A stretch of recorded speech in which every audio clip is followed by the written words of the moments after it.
renewable energy component, and that is referred to as Tier 2, and that's 10% of retail sales from in-state facilities smaller than 5 megawatts. These are projects that are making a real difference in our greenhouse gas emissions, and primarily right now, it's net metering and standard offer solar projects that are filling that niche. The upshot of the 2015 renewable energy standard, as other states have been updating their renewable portfolio standards, is that we're no longer a leader on cleaner renewable energy. We're right here in the middle of the pack. This is where these states need to be in 2035. And both Massachusetts and Connecticut have goals that continue beyond then, whereas Vermont's target stops in 2032. So, the only state that we're notably ahead of is New Hampshire, and I think as Vermonters, we'd like to be a little bit better on climate than that. And it's particularly damning when we look at the requirement for new renewable generation. As I said, most of what's going on in Tier 1 is old, pre-existing hydro facilities. When you look at just the dark green on the bottom of these bars here, Vermont is actually the worst in the region as far as requiring new renewable development. And this is really important from a climate perspective, and the Department of Public Service has really articulated the same thing that we're saying, which is that the renewable energy standard did not incorporate requirements for new renewables. And without a requirement for new renewables, our Tier 1 has really no impact on incremental renewable generation.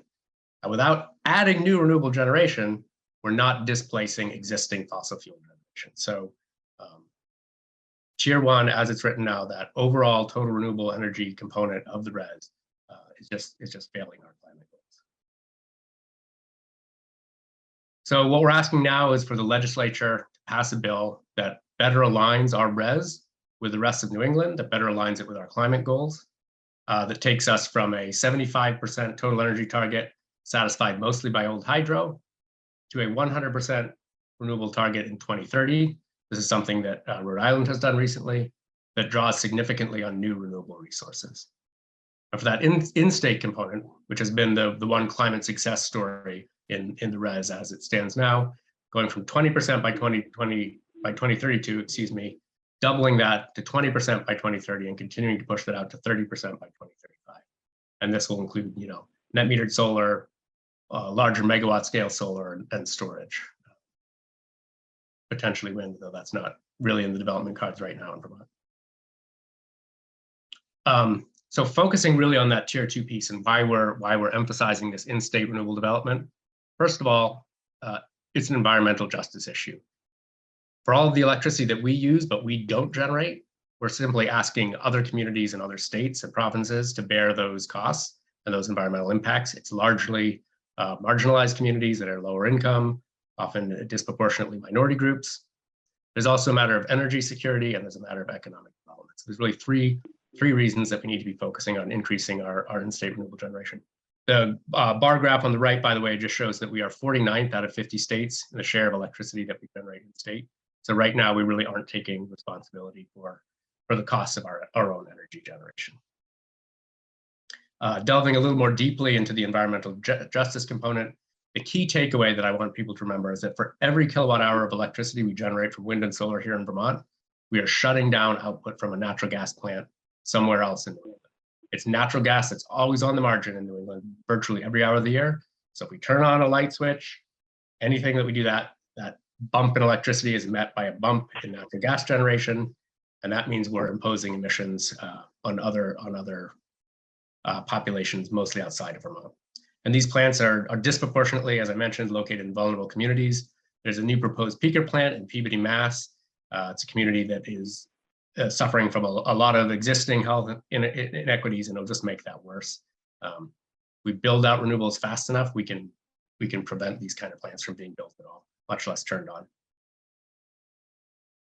And there's some important economic benefits that we would get from doubling in-state renewables. We could leverage federal tax credits that were passed in the Inflation Reduction Act. These could pay for as much as 30 to 50% of the cost of new renewable and storage projects in Vermont. So it would mean a huge influx of federal dollars into our Vermont economy. Excitingly, there's an opportunity for nonprofits, schools, and municipalities to access this 30 to 50% discount through a direct payment mechanism. In the past, You have to do some kind of complicated financing for a municipality, for example, to benefit from one of these projects because they're not tax-paying entities, so they can use a tax credit. But now they can, and that's going to be one thing that's really going to help the cause of accelerating renewables. And then there are a bunch of job implications here. At our peak solar installation, which was in 2016, the renewable sector employed over 7,000 people, and now that's down to 5,600 as our deployment has slowed in response to state policy. And there's also some rate protection that we get from moving to renewables.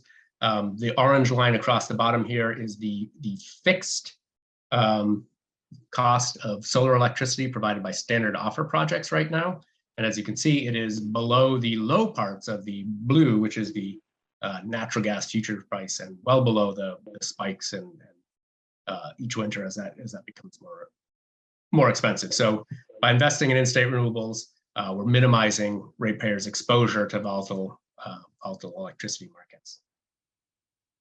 This is focused on the larger solar projects, but smaller net metered projects make a lot of sense too for Vermont ratepayers. There's a recent New Hampshire study that looked very comprehensively at the benefits that these smaller projects provide, and they valued it at 17 cents a kilowatt hour, which is more than double what the Vermont Department of Public Service has previously estimated. So we think the department's really undervaluing the benefits of net metered power. That 17 cents per kilowatt hour, by the way, is just the value to the utilities. They estimate that there's another 5 cents a kilowatt hour in terms of the social cost of carbon, i.e. the climate benefits that we get from these projects. So they're another thing that we think are a good deal for Vermonters. Since we are asking for a big influx of energy generation in the state, we thought the responsible thing to do would be like look at what the land use impacts of that would likely to be.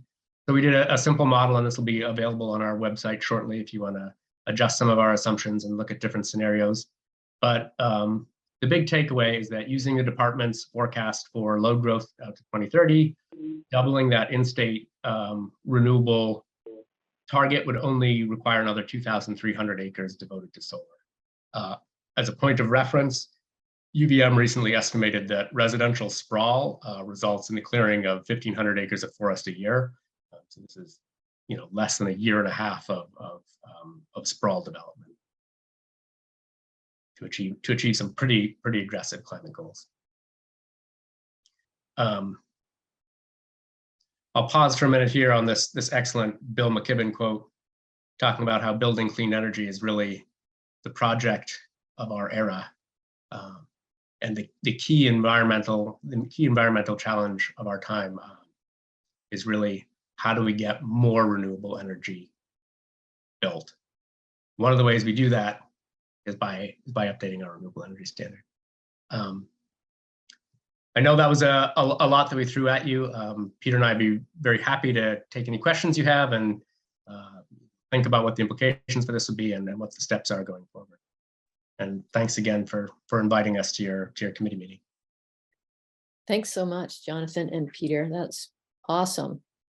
Do you think makes sense to not screen share for the questions or keep the screen up, or what do you think?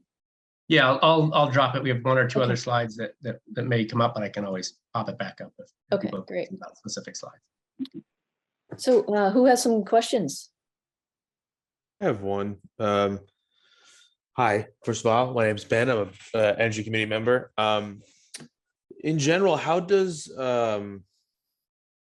your organization kind of, I don't want to use the word lobby, but like, how do you interface with the legislature and sort of what's, how long has this process been going on? I guess probably since 2015, right? But how long has it been going on, and how much success have you had with specific legislators and sort of the political side of this?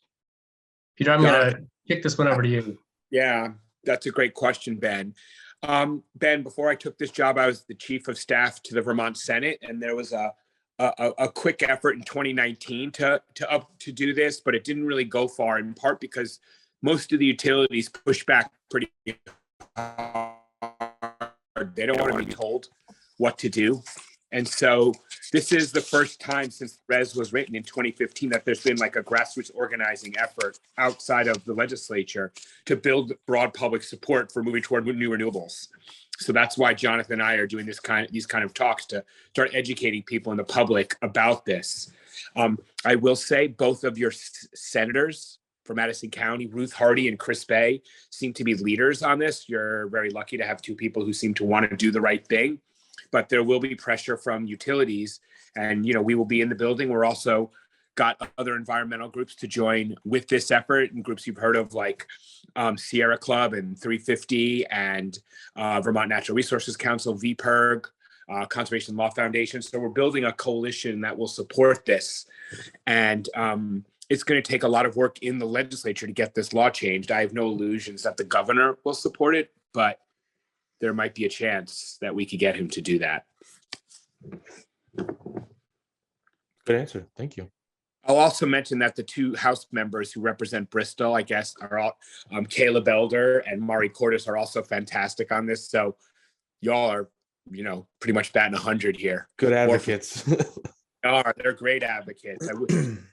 We had more like them in the legislature, but it's a question of educating legislators on what our renewable energy standard is, why it includes greenwashing, why we should not be relying on old renewables, and we need new renewable energy as we electrify everything. And that's what we're going to ask for y'all's help on down the road, talking to some other folks about that. Thank you. Anyone else? Look, Sally, this is John McCormick. Okay, I hear you, John. Yes. Either Peter or Jonathan, can you talk about the Manchester project that was denied a permit for 500 kilowatt field, and essentially the sole reason for denying the permit was people complained about the aesthetics. The project had the initial support of even PSD, and the town of Manchester was fairly supportive as well. John, I've got an image of that one that I can share that I think might be helpful. Right. As Jonathan's sharing that, let me just throw in there that I'm really grateful that you mentioned that John, because that's the poster child for our system gone wrong. That's the reason Bill McKibben wrote that op-ed that that the Public Utility Commission denied a CPG to this otherwise very beneficial solar project purely because they thought it was shocking and offensive for your average person to look at it. The analysis said your average person driving on this road would have to look at it for 26 seconds. 26 seconds. And that was one of the reasons it got denied. And if that's where we're going as a state and as a society, that we can't ask people to look at renewable energy for 26 seconds, then I really don't see much hope for us. And we need to change that law. So Jonathan, maybe. Yeah, the only things that I would add to that, one is that I think the aesthetics criterion is the single permitting issue that we are most gung-ho to get changed, because it is arbitrary and capricious, for lack of a better term.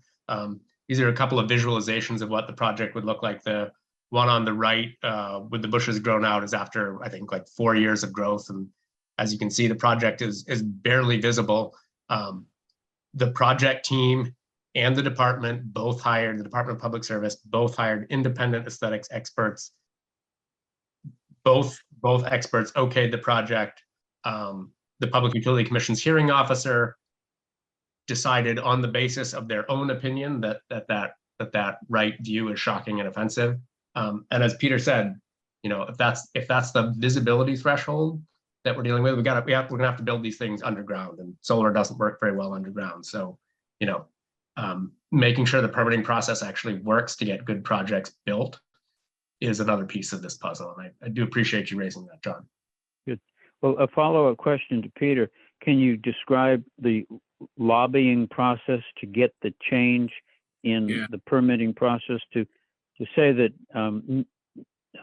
yes, integrity of the grid, worker health and safety, protection of natural resources, they should be considered as priorities, but the subjective view that something is offensive is political and not Right. scientific. Right. So You know, can you tell me about the lobbying process? Sure. Let me just say, and this will go into our lobbying efforts. It's a great question.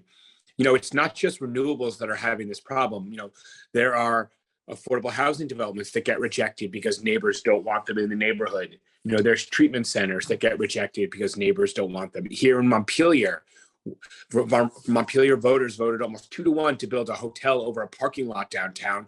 4 people didn't think it was appropriate. They hired lawyers and they didn't have to win. They just had to drag the process out till the developer walked away. And now we don't have a hotel downtown, even though voters voted for it. We have a parking lot still. So there's something broken throughout. It's not just the Section 248 process. There's something broken in Vermont's public participation process that we have to start educating legislators on. That there are things that have, and this is my argument or my discussion point would be, there are things that have, you know, a compelling moral interest and overriding public good that we have to have some stronger state leadership on. And I would argue the siting of renewable energy, and I don't want to trample people's rights, but you know, there is an overriding interest in our society that we not export environmental injustice to other states, so they have to live next to all the sources of our energy, just like we do need affordable housing. And some people have to learn to look at that. It's just the way we need to move forward as a society. And many legislators are starting to understand it. You know, I think this Thomas Hand project, honestly, is the one that will tip the scale. Like, it's been kind of we've been hearing about it and it's been a low level murmur. But the dismissal of this case, as you said, John, after the town of Manchester put it in their town plan as a preferred site, after the Department of Public Services own expert testified this would not have an impact on aesthetics for the area, the PUC went exactly the other way. And it's time for the legislature to step in, write very clear guidelines for the PUC when interpreting aesthetics criteria. Otherwise, we'll never get anything built out of sight of everyone. Yeah. Well, one final comment, if I may. It appears to me, and I've heard others say this, that it's the Public Utility Commission that has an internal, how would I say it, discouragement of scale solar. Can things be sort of investigated about the number of permits that have been denied and the length of time that it took to get a permit approved? People walked away. I mean, we can build a case perhaps that the Public Service Department is systematically discouraging solar. That should be a political statement. Right. We've said that. And, you know, really, this is why it gets back to why we're here tonight with you all, to redo this renewable energy standard, particularly the in-state purchasing component to 20%. Because our interpretation of what the PUC is doing, and I think from reading their comments, they view the current 10% requirement as a ceiling. We view it as a floor. So they're saying, well, you know what? Vermont's on its way to getting 10% of its energy from its in-state renewables. We don't need to permit too many more projects. Let's keep denying them because we don't want to go over that 10%. I think those of us on this call would be saying, no, the climate crisis is so acute.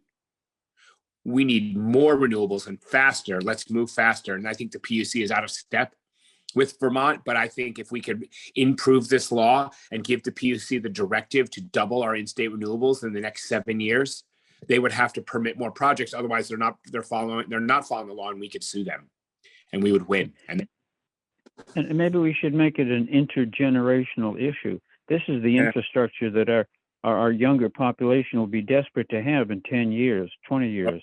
And we have the wealth to build it. They don't. Yeah, that's a very good point. Thank you.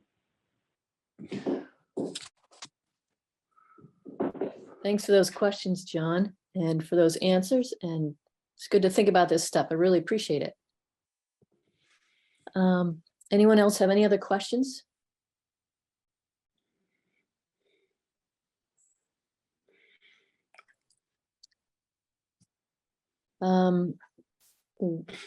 Okay, then should we go on to really another Renewable Energy Vermont item? And that is last month, Carl and Richard went to the conference, and they really enjoyed checking it all out. And so Richard's not here and Carl's here, and so Carl is going to give some highlights of that event. Great. Sure. Well, I'll say goodnight and go back to the family here. Thank you all so much for your time. I look forward to talking with you in the future about how you can help us pass the law that will increase our renewable energy in Vermont. Really do appreciate y'all giving us that time. Thank you, Great, Peter. thanks. Jump Bye off now. as well, but Yeah, thanks so much for being Sally, here. I'll share those slides with you if the group wants to have a copy of them. I'll get those to you tomorrow. Okay, thanks so much, Keep it Jonathan. quickly. All right, thank Sorry you, that everyone. I forgot to thank you before starting the next. Oh, no problem at all. Thank you so much. Great to see you both Thanks, here. Jonathan. Yeah, the Rev conference was really interesting. My biggest takeaway was I learned how much I need to learn in the whole field of renewable energy. And just I won't go into too much detail because they covered a lot of ground in 2 days. But certainly the big bad guy in the room was the Public Utilities Council. A lot of frustration was expressed with the PUC, and just as Jonathan and Pete were saying, their seeming inability to get projects moving. And what stuck with me most was 2 speakers were my favorite. One was Pat Parento, who is a professor of law in the Vermont Law School. Very well spoken, very personable. Spoke without notes, but had a very coherent talk. And he opened with a statement that we've got to build a lot of stuff, although he used a less polite term than stuff. With the money coming down from the feds with the Inflation Reduction Act, it's a whole new ball game, and legislators are they're so used to being in the mindset of we have limited resources, so how are we going to parse these limited resources out, to now where there's a flood of money. And what he was saying that we got to make some good decisions fast about how to use this money, otherwise we'll lose out on it. So that's a big challenge for the state of making good, quick decisions of how to use this money for building out the renewable energy. Went to a breakout session on the Inflation Reduction Act, and just what exactly the ramifications are, and pretty impressive. 30% tax credit on things like solar installations for homeowners, or battery storage. Weatherization, if I remember correctly, was mentioned as well. So there's gonna be a lot of benefits coming down the pike for regular old homeowners, and also commercial interests. I was less interested in the commercial because I kind of zoned out and it was way more complicated. But there's gonna be a lot of opportunities for just regular citizens to take advantage of weatherization, audits, solar installations, that type of thing. So I'm wondering if maybe part of our role as the Bristol Energy Committee is doing some kind of outreach to make sure that Bristol residents are aware of what's going to be available to them, over the next year or so. So we're kind of in a holding pattern around that. Other cool stuff was geothermal. A lot of talk about geothermal and networked geothermal. So a bunch of houses is fitting from a geothermal loop, which is being tried in a couple of places, apparently successfully. So that was neat to hear about. A lot of talk. What really struck me was the discussion of, and Jonathan and Peter talked about this a little bit, was there's going to be this tension of, as we move towards electrification of everything, heating, cooking, lighting, transportation, that's going to be increasing our demand for electricity. And also our goal is to get rid of dirty electrons and replace it with renewables. So, that's a big lift So how the heck are we going to get that done? And a lot of talk about the legislature, as Jonathan and Peter talked about, removing these obstacles of one person says no to a solar array and the project dies. Loosening that process enough so that these projects can go ahead, but still having oversight. So trying to find that tricky balance. What else was, the storage of electricity for non-windy days and dark days, and at night, from the electricity generated from solar, and actually using people's electric cars, having a really, really, really smart grid, and using people's cars as part of a network of storage for electricity. So if you have an electric car and you're plugged into the grid, then through this system, your car could be, for some part of the day, serving as backup power. So that was pretty interesting and pretty cool. I think that was it. The big bads again were Public Utilities Commission. And Hydro-Québec. The generation of methane from the drawdowns they do of water, and so they have rotting vegetation that goes ahead and generates methane. And so the Hydro-Québec is not the clean and green as it's projected in in their ads. It's not really a part of a clean mix. Was the sentiment that was going around a lot. Yeah, it was really informative. Learned it. Thank you. You're welcome. I never mentioned, is anyone taking notes?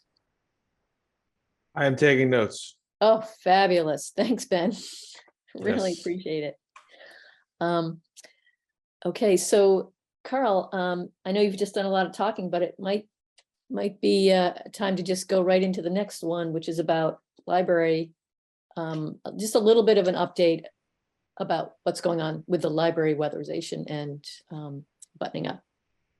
Sure. The two things going on there.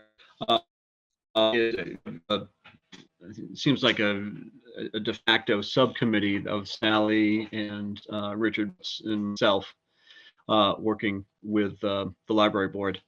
And we had an auditor come in, and he did it was great. We have him scheduled to do a full audit next week. However, and he came in and he was scheduled to do just a 1 hour walkthrough to orient himself to it. And he was great. He took 2 hours and he let me tag along, and because I'm going to start doing home energy audits pretty soon for a builder in Heinsberg. And he just did this instructional 2 hours with me of teaching me little tricks of the trade. It was and then to his credit, he sent me an email saying, that Matt Sharp already did formal audit and a really good of his findings. And Harrison was saying that him doing an audit would just be redundant. And honestly, not much of a point to it, which I thought was pretty impressive for him to be honest about that. So we're kind of in a holding pattern right now as to should we or should we not have Harrison do it, because Matt's audit was very informative and really gave us a clear direction, but it's not an official audit. Whereas if Harrison did it, it would be an official audit. So I think with the Energy Committee's permission, I'll contact Harrison and say, can we just put you on hold for right now until we figure out exactly how we want to proceed? Because I'm hearing about the Inflation Reduction Act, that the town of Bristol is not going to use money from that for energy efficiency in its municipal buildings. They're going to use it for other things. But there might be something coming through via the state in other avenues, and they're going to have their own auditors who will go and do the audits of a building that's looking for some. It's kind of messy right now. So does it make sense for me to go ahead, email Harrison, say, can we just put you on hold for right now until this whole thing is kind of settled and figured out. Does Matt Sharp have an opinion on this? Do you know? He emailed me. He said should contact the state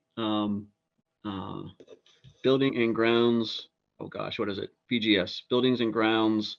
No, buildings and general services. Sorry, to see, and I haven't had time to contact them yet, but to see if maybe they have, if they're weighing in on, will Matt's audit work?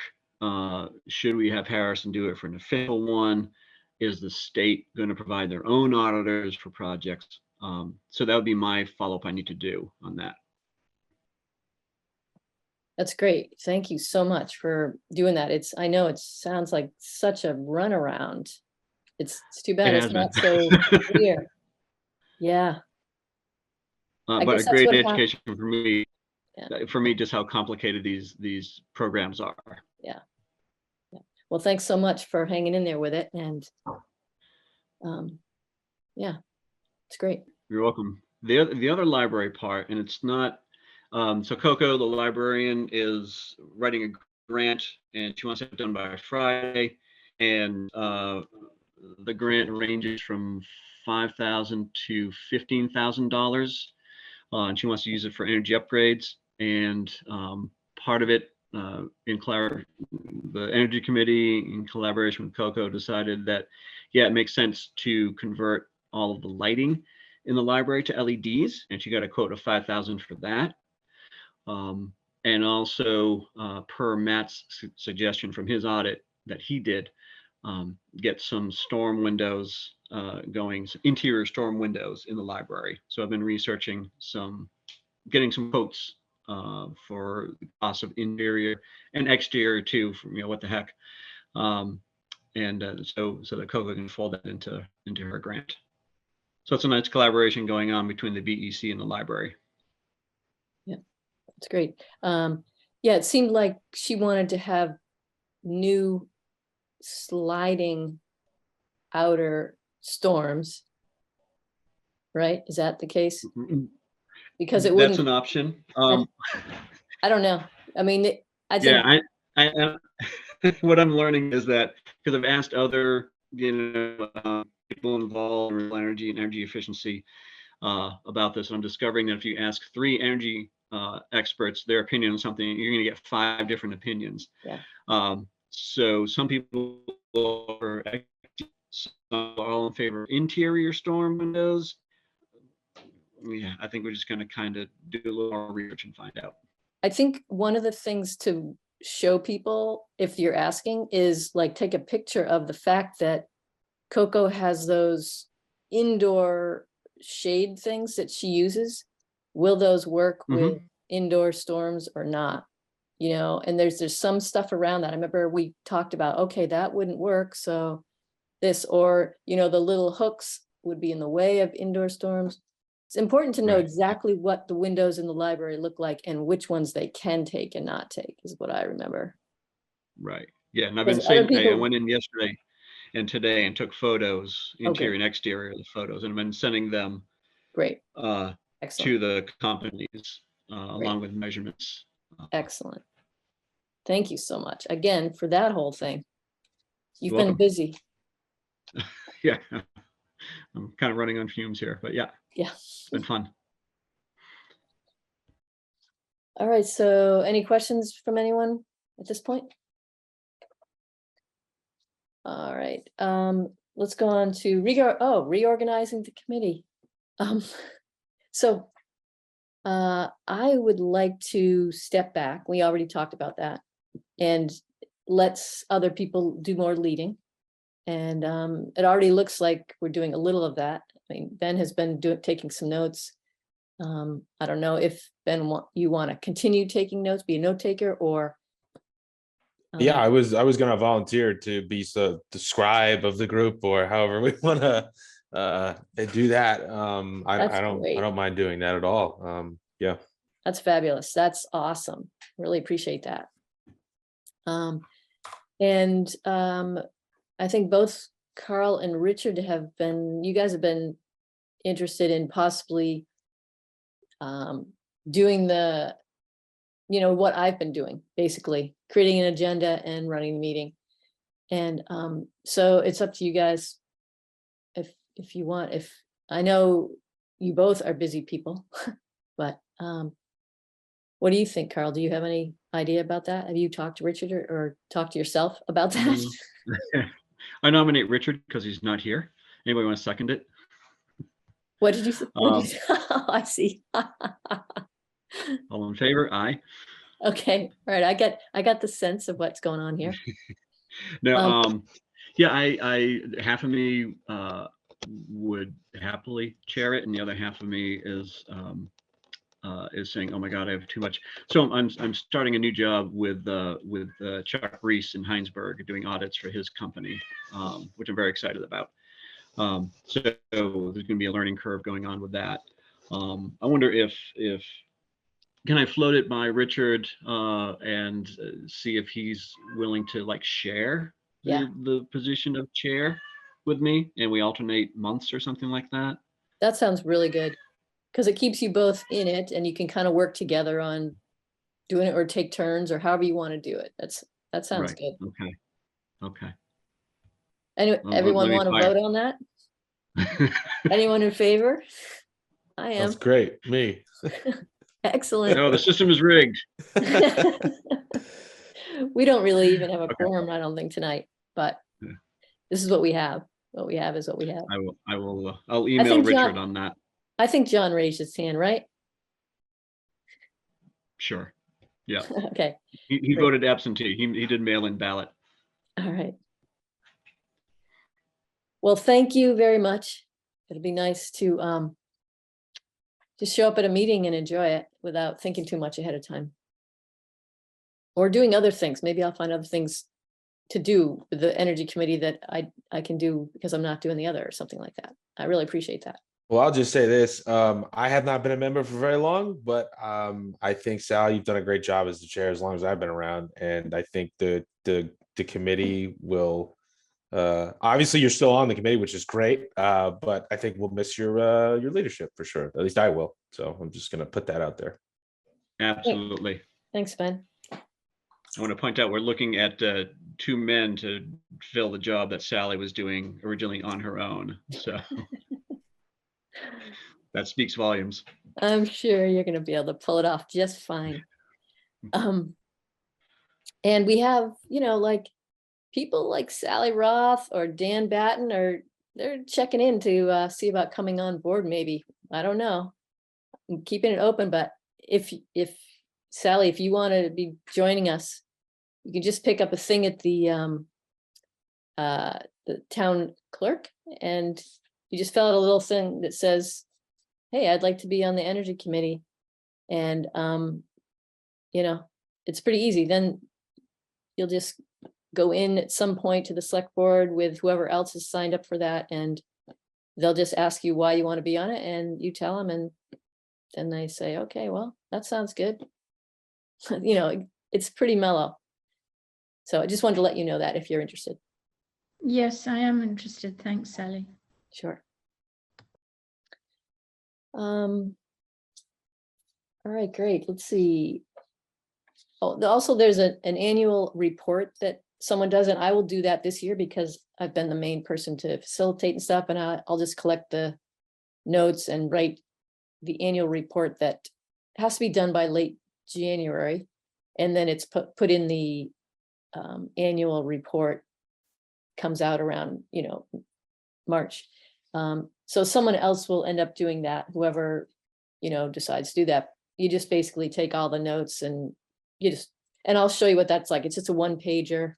You can see it in the annual report. It's pretty basic, but it's a nice way to recap the year. All right, so now the next item on the agenda is something that Porter told me about that is coming to Bristol, and that is a training for all the committees and boards in the municipal, in Bristol, all the municipal boards and committees. It's for diversity, equity, and inclusion. it's a training just to help us think of questions we need to ask ourselves whenever we're going forward with anything, just to make sure we're kind of covering the needs of different people and just trying to do it in a way that really increases an equitable town, so that we're really thinking about all the things we should be thinking about to keep it an equitable town for people. So that's going to start a little bit down the road, but first Porter wants to do a few pilots to just practice and see what's going to work and, get oriented before the trainings really start. And so she asked if the Energy Committee and the Planning Commission and I think one other group would be willing to be pilots. And I said we would. How do you feel about that? It would mean Porter would come here next month at our meeting and just give us a little intro of what it's about, and then just kind of experiment with how this might work in a committee and stuff like that. So I figured we'd be open to it. I hope that works for you guys, gals. Yeah, I think that's a good idea. Okay, great. All right, so the last one on here is John. John, are you still here with us? Yes, I am. John, you've got some info on the Agency of Natural Resources, clean car rulemaking, and EV incentives, and about a hearing. So let us know what you got if you'd like. Very good. Actually, tomorrow, the Legislative Committee for Administrative Rules in the General Assembly will meet to discuss ANR's draft rulemaking. And it's a membership of, I think, 6 senators and 4 representatives. I'm actually going to provide testimony, but not for Bristol Energy Committee, but for the Louise Diamond Committee to Protect Next Generations, of which I'm a director. And that's a project of the International, I'm sorry, I won't go into that. I'm going to present testimony, and what I'm going to highlight is the fact that in the Northeast Kingdom, in the 3 counties in the Northeast Kingdom, since 2012, one example, Exeter County has purchased only 4 electric vehicles, whereas in the same decade, Chittenden County has purchased about 1,300 electric vehicles. The mean average income in Essex County is something like $40,000. Clearly, it is wealth that drives the purchase of electric vehicles, not the person's want to protect the planet. So I'm going to make that case that the plan may go ahead, but it may not find buyers in some of the more stressed parts of the state. Rural communities where drivers have to go much farther for their jobs. Diesel and gasoline prices probably a little higher than here in Bristol. They've got to become buyers, and I think we do that by assuring them that no one will be left behind, and that the state legislature will have the responsibility to find ways to augment the incentives that people in Chittenden County who have good credit ratings take advantage. Just one example, there's a $7,500 federal tax credit, but you have to pay taxes to the IRS that are in the range of $7,500, or you're not going to get the full benefit of the write-off. People in Essex County, again an example, may have very low tax liabilities, so they might get very little of the $7,500 in the federal tax credit, and that's not a rollover. If they don't collect it in the first year, it's not available in the second year. So these are some of the things that the shift to electric vehicles, of which I'm in total support, will require some very innovative thinking, and perhaps the state spending a bit more money than it thought it might. But this is the infrastructure that our children, as I said to Peter Sterling regarding renewable energies, this is the infrastructure that our children in 10 to 15 years are going to be desperate for. They won't have the cash to build that infrastructure, the charging systems, etc. We have that wealth. We've got to provide for our children some adaptation measures to accommodate the global energy market chaos. $7 diesel is probably in the near future, and it's really beginning to cause small businesses that rely upon their trucks and their transportation to not be able to compete. So we have a lot more work to do than just pass this rule, but I think the rule will be adopted by the legislative committee, and I hope that Bristol Energy Committee will see that it benefits Bristol residents as well, to really help those persons who have poor credit ratings, etc., don't have the full advantage of the $7,500 write-off, that they're going to need additional funding. And that's something that the Bristol Energy Committee might take up, because, again, it directly affects our neighbors. And with that, I'll conclude my statement. Thank you. Thank you, Sally. Thank you, John. Anyone have any questions about that or anything? Yeah, I have one. John, is that a I guess I want to understand the who would be adopting that rule, and what exactly is being proposed? Is this part of the selling of the used EVs, or kind of like, I just want to zoom out a little bit for my own edification. Good, and I probably should have started by briefing you on what is this rule. California began the process almost a decade ago to phase out internal combustion engines in their transportation fleet. They worked for years to work with the automobile manufacturers to help them see that California's 38 million people could be a massive market for electric vehicles. And with that, the Mitsubishi and others have decided that by 2035, perhaps they won't be making internal combustion engines, just electric vehicles. So 16 states now have joined California, and Vermont is one of them. And we're essentially adopting the rules that the California state government implies upon manufacturers, that beginning in 2026, there'll be a phase out of internal combustion engines, and there will be a requirement that automobiles imported to Vermont have to meet the essentially energy efficient, the electric vehicle standard, and that 25% of vehicles coming into the state by 2025 will have to be EVs.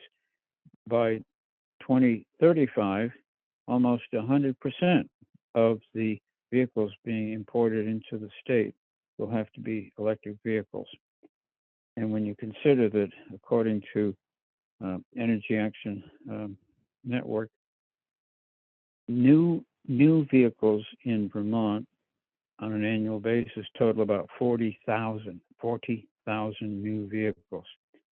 If you have 25% of those new vehicles having to be electric vehicles, we're talking about 10,000 in the very near future.